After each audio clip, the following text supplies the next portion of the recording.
That's a fine shot.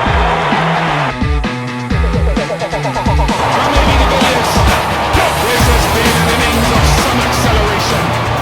I'm AB de Villiers, and welcome to Cricket Yard. If I could have my career over again, this would be the first shot that I'll teach myself. It's the late block. Once you can play this shot, everything else will come naturally to you. So for the first 5 years of my international career, only at the age of 25 did I learn how to play this shot. I'll never forget in Ahmedabad in India in 2008 when I scored a double 100. Halfway through the innings, I remember telling Jock Ellis that, you know what, I think I've mastered that defensive shot. It's going to sound funny, but I look to play this shot pretty much with every ball I face. Except for when funny shots come in like the lap or the reverse lap. With every shot I play, I set up to play a really late defensive stroke. If I have that base in place, the rest comes in naturally. The rest follows much better. The minute I'm a little bit naughty, and sometimes I am, I find the other shots much tougher, really much harder. So what it comes down to have those basics in place, if you have that base of thinking of playing a ball really late, the rest of the shots comes much easier and you allow your talent to take over. That's what I try and do.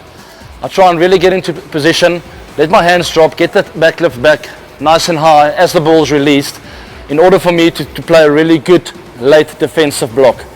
From there on in, if it's a little bit wider, my hands will just flow into the ball. If it's a little bit down leg, my hands will flow that way. If it's short, my instinct will take over because it's an instinctive shot.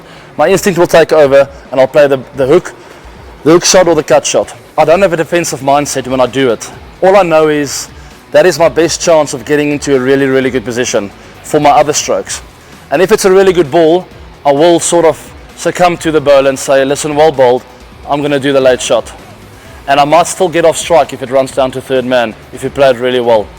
With this late block, it's important, just a few things to think about. It's important to have this bat at more or less 45 degrees, all right? It's no use in playing it late, but your bat is too straight. And then this wrist will cock. It comes back to the wrist again. My wrist is nice and firm. It's not bent either way.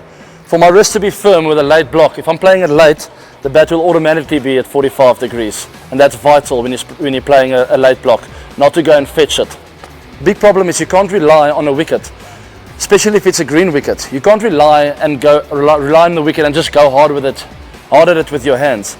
You got to allow it to come to you, and from there on your instincts will take over. So that's why I allow the ball to come to me, and that's why I want to play the late block shot, because I know that it makes my other shots so much better.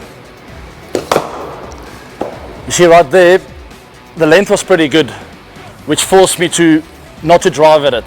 So I let it slide onto my bat. I probably still got one to third man, but I'm in such a good position. Had he overpitched, it would have been a very easy shot for me through the covers for 4 runs.